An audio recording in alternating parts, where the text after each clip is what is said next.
बुद्ध कहते हैं कि धीर पुरुष उसे दृढ़ बंधन नहीं कहते जो लोहे का, लकड़ी का अथवा बुनी हुई रस्सी का हो। वास्तव में दृढ़ बंधन तो गहनों, पुत्र और स्त्री में आसक्त होना है। पुत्र और स्त्री और गहने यानी आभूषण, सोना, चांदी, हीरा और पुत्र का बंधन। पुत्र का बंधन बांधता है, दृढ़ करता है, मुक्त नहीं करता। और स्त्री में आसक्ति बांधती है। यह बुद्ध के वचन है कि धीर पुरुष उसे दृढ़ बंधन नहीं कहते जो लोहे का बंधन हो या लकड़ी का अथवा किसी बुनी हुई रस्सी का हो। बुद्ध आगे कहते हैं, धीर पुरुष दुखपूर्वक उस बंधन को दृढ़ कहते हैं जो मनुष्य को हीन बनाता है और शिथिल करता है। इसे देखकर निष्प्रही लोग संसार के काम सुखों को छोड़कर और इन बंधनों को काटकर परिवर्जित हो जाते हैं। धीर पुरुष दुखपूर्वक उस बंधन को दृढ़ कहते हैं जो मनुष्य को हीन बनाता है, खोखला कर देता है। कौन सा बंधन है जो मनुष्य को खोखला कर देता है, शिथिल कर देता है? उसके अंदर कोई आग पैदा नहीं हो पाती, उसके अंदर कोई दृढ़ता पैदा नहीं हो पाती, कोई संकल्प नहीं उठ पाता, कोई प्रज्ञा नहीं जग पाती। सोचो, बंधन मनुष्य को खोखला कर देता है। और बुद्ध ने 3 बंधनों की बात की है। गहनों का बंधन, पुत्र का बंधन और स्त्री का बंधन। इससे मनुष्य खोखला हो जाता है, हीन बना देता है। यह बंधन हीन बना देते हैं। विचार ही पैदा नहीं हो पाता, आगे की कोई सोच जागृत नहीं हो पाती, कुछ आगे दिखाई ही नहीं देता, सब धुंधला धुंधला दिखाई देता है। बुद्ध ने एक जगह कहा है अपने उपदेशों में कि जिस तरह जाड़ों में कोहरा लग जाता है तो सूर्य का तेज मंद हो जाता है। इसका अर्थ यह नहीं कि सूर्य का तेज मंद हो गया है, कोहरे की धुंध ने उसका तेज ढक लिया। इसी तरह इन बंधनों के तेज से, इन बंधनों की धुंध से मनुष्य की असली चेतना का तेज दब गया, गहनों में, पुत्र में और स्त्री में। शिथिल कर देता है। यह बंधन हर मनुष्य को, बहुत उस मनुष्य को जिसने अपने जीवन को उत्थान की तरफ ले जाने का प्रयास करना है, उस मनुष्य को जिसने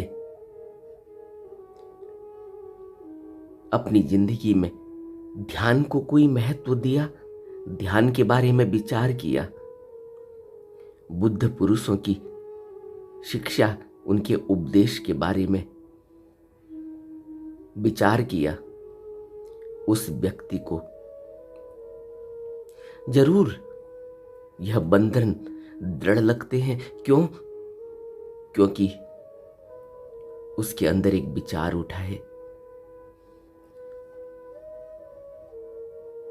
उसको लगता है कि उपदेशों का पालन करना चाहिए।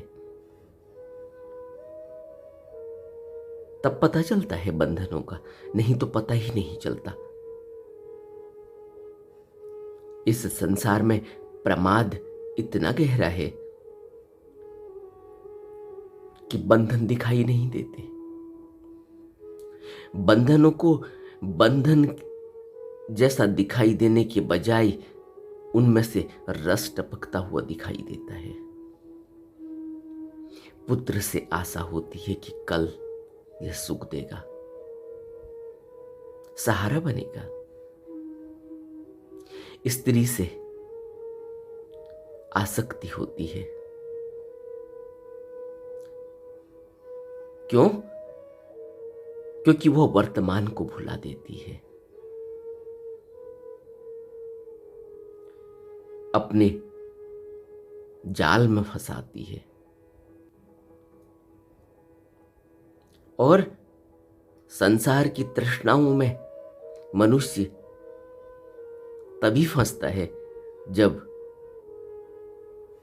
वह इस संसार को बनाने की होड़ में लगा हो। और बनाने की होड़ पैदा होती है जब किसी स्त्री से संसर्ग होता है, संपर्क होता है।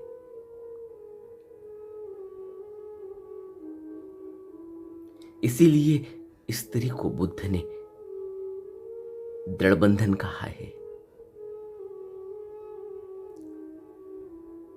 एक और बड़ा कारण है कि स्त्री से आगे को जड़ें फैलेंगी। पुत्र, पुत्री, घर बार, परिवार, रिश्तेदार, ये सब स्त्री के बाद और गहरी जड़ें जमाते हैं। गहने, आभूषण, सोना, चांदी, हीरा,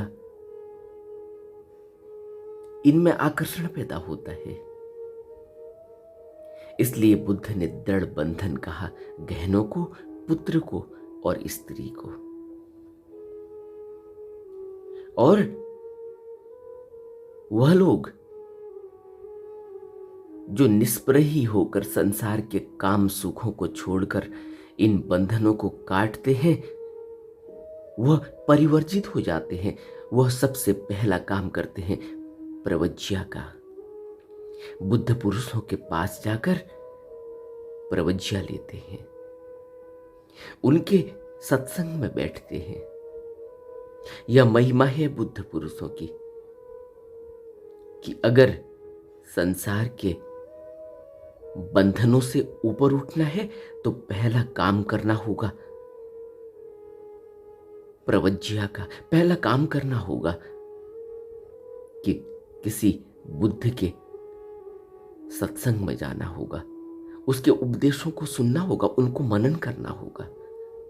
तब विचार पैदा होगा, तब प्रज्ञा की किरण जगेगी, तब संकल्प उठेगा। उससे पहले नहीं उठता, क्योंकि इस संसार की फिसलन बहुत ज्यादा है। बुद्ध कहते हैं कि यह प्रवाह इतना तेज है, यह नदी का प्रवाह इतना तेज है संसार में दौड़ती हुई यह नदी कि इसमें कोई भी बह जाता है। इसलिए बुद्ध की संगति चाहिए, बुद्ध के उपदेशों का बहुत गहरे में उन पर विचार चाहिए, और वही बंधनों को काटकर परिवर्जित हो जाते हैं।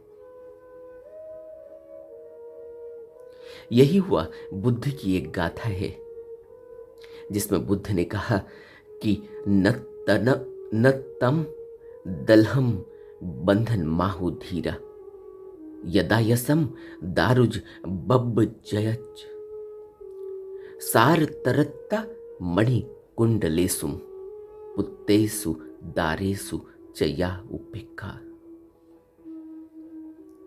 न तम दलहम बंधन माहु धीरा। यदा यसम दारुज बब्ब जयज सार तरत्ता मणिकुंडलेसुम बुत्तेसु दारेसु चयाउ भिक्खा। एक बार 30 भिक्षु सावत्थी में आए। उस समय भगवान जेतवन में विहार करते थे। ये आगंतुक भिक्षु सावत्थी में भिक्षाटन कर रहे थे और भिक्षाटन करते हुए जब एक उस शहर की जेल के पास से गुजरे तो इन्होंने देखा बहुत से कैदियों को बंधन बंधक बनाया हुआ। उनके हाथ पांवों को मजबूती से बड़ी बड़ी बेड़ियों में जकड़ा हुआ है। इस दृश्य को देखकर भिक्षु अवाक रह गए और यह बंधन, इतने जकड़ी हुई बेड़ियों में बंधे हुए यह बंधक, इन भिक्षुओं ने सोचा कि भगवान के पास जाकर भगवान से इनके बारे में पूछा जाएगा। यह लोग जेतवन आ गए और बिहार में आकर भगवान के पास इन्होंने वंदना करी और बोले कि भगवान, हम लोगों ने बंधनगार में बहुत से चोरों को जंजीरों से जकड़ा हुआ देखा है, बेड़ियों में जकड़ा हुआ देखा है। अब वो ऐसे बंधे हुए हैं कि वह किसी भी प्रकार से भाग नहीं सकते। क्या बनते इस बंधन से भी कोई दृढ़तर बंधन है? इतना बड़ा बंधन, ऐसा क्या हुआ? तब बुद्ध ने उन भिक्षुओं से कहा, यह बंधन तो कुछ भी नहीं है भिक्षुओं। जो धन, धान्य, पुत्र, पुत्री आदि का क्लेश बंधन है, वह उससे सैकड़ों हजारों गुना दृढ़तर है। यह बंधन तो लोहे की बेड़ियों का है। यह तो एक न एक दिन खुल ही जाएगा। एक न एक दिन वह सजा पूरी हो जाएगी। यह लोहे और लकड़ी और रस्सी के बंधन है। लेकिन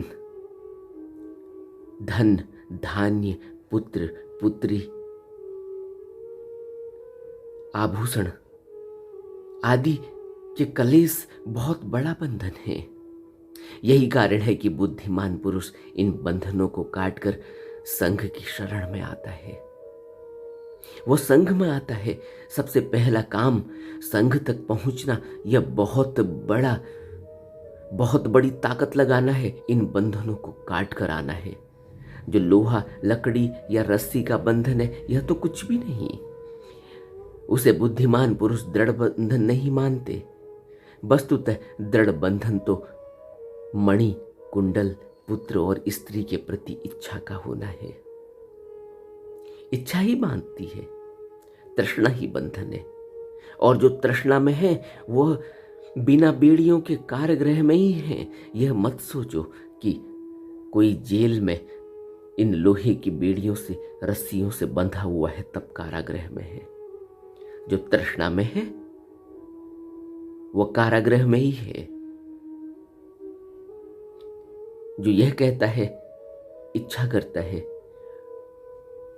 वह मुझे मिल जाए, यह मुझे मिल जाए तब मैं सुखी हो जाऊंगा।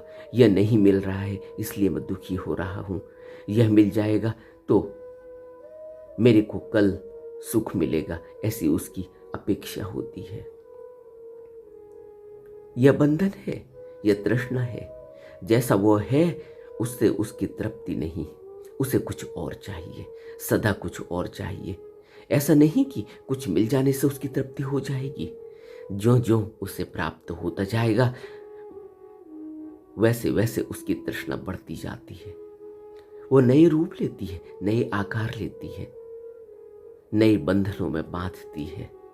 तृष्णा की आदत ही कुछ ऐसी होती है, उसका स्वभाव ही कुछ ऐसा है। लेकिन जो धीर पुरुष है वह इसी को दृढ़ बंधन कहते हैं। जो शिथिल होकर भी मनुष्य को गिराता है और जिसे तोड़ना कठिन है। धीर पुरुष अपेक्षा रहित होकर काम सुखों को छोड़कर इन बंधनों को तोड़ते हैं और प्रकाशित होते, प्रवर्जित होते हैं। वो धम्म की तरफ बढ़ते हैं, वह बुद्ध पुरुषों के उपदेशों की तरफ बढ़ते हैं। तृष्णा का यह बंधन मनुष्य को नीचे खींचता है, नीचे गिराता है। कभी तृष्णा में बंधा हुआ मनुष्य ऊपर नहीं उठता, नीचे ही गिरता है और शिथिल हो जाता है, परंतु कठिनाई में छूटता है। निरपेक्ष ही इसे काटकर काम सुख को छोड़कर प्रवज्जित होते हैं। प्रवज्जा लेना, प्रवर्जित होना, बुद्ध तक पहुंचना, कोई धीर पुरुष ही यह काम करता है। यह काम हर किसी के बस की नहीं, क्योंकि तृष्णा शिथिल कर देती है। तब बुद्ध ने यह उपदेश कहे थे, न तम दलहम बंधन माहु धीरा यदायसम दारुज बब्ब जयज सार तरत्ता मणिकुंडलेसु पुत्तेसु दारेसु च या उपेक्षा। लोहे, लकड़ी या रस्सी का बंधन, उसे बुद्धिमान दृढ़ बंधन नहीं कहते। असली बंधन तो है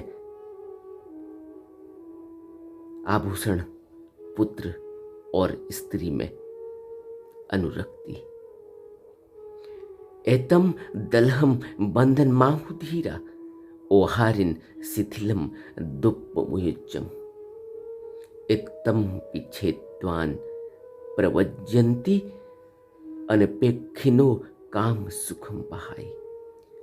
लेकिन धीर पुरुष दृढ़ बंधन को तोड़ते हैं।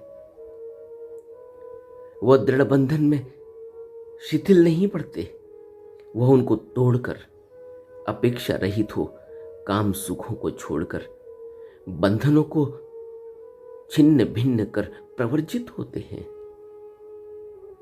बुद्ध पुरुषों के उपदेशों का पालन करते हैं, प्रवज्जा लेते हैं और अपने जीवन को इन बंधनों से मुक्त कर लेते हैं। तब बुद्ध ने यह गाथा कही थी, जो राग में अनुरक्त है वे तृष्णा के प्रभाव में उसी प्रकार पड़ जाते हैं जिस प्रकार मकड़ी स्वयं के जाल में फंस जाती है। यह जो राग है, जो यह तृष्णा है, यह बड़ी भयावह है। यह मकड़ी को देखा ना, जाला बुनती जाती है और उसे होश ही नहीं रहता कि उसने जो जाला बुना है, वह जाले में उसने कोई ऐसा रास्ता नहीं बनाया जिससे वह बाहर निकल सके। बुनते बुनते ऐसी तृष्णा है, ऐसी अनुरक्ति है, ऐसी आसक्ति है कि बुनते बुनते प्रमादवश होश ही नहीं रहता कि उसमें रास्ता भी बनाना था, निकलने का रास्ता। और वो मकड़ी जाला बुनते बुनते स्वयं ही जाल में फंस जाती है। सोचो कितने दुख की बात है कि वह जाल, इतना बड़ा जाल उसने बुना है, लेकिन उस जाल के कारण ही उसकी मौत हो जाती है और जीवन व्यर्थ चला जाता है। वह उस जाल को भोग नहीं पाती, वह उस जाल का सुख नहीं ले पाती, उस जाल में ही फंसकर उसकी मौत हो जाती है।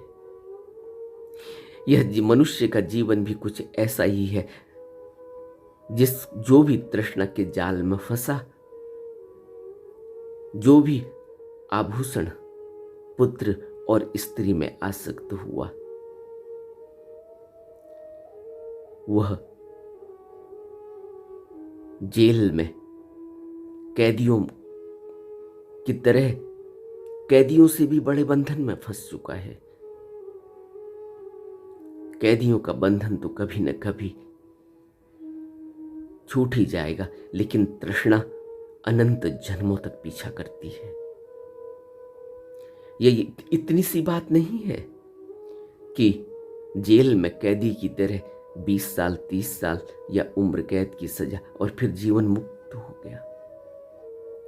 यहां तृष्णा अनंत जन्मों तक पीछा करती है और एक के बाद एक पीछे से जंजीर की तरह फंसी हुई होती है। एक तृष्णा से दूसरी तृष्णा जुड़ी है, एक आशा से दूसरी आशा जुड़ी, कभी छूटने नहीं देती। कोई धीर पुरुष, कोई दृढ़ संकल्प से सराबोर व्यक्ति ही उपेक्षा रहित होकर, अपेक्षा रहित होकर उपेक्षा का जीवन जीता है और निरपेक्ष ही इन तृष्णा के बंधनों को, इन बंधनों को, इन स्त्री के बंधन और पुत्र के बंधनों को, आभूषण कुंडल के बंधनों को काट कर प्रवर्जित हो जाता है।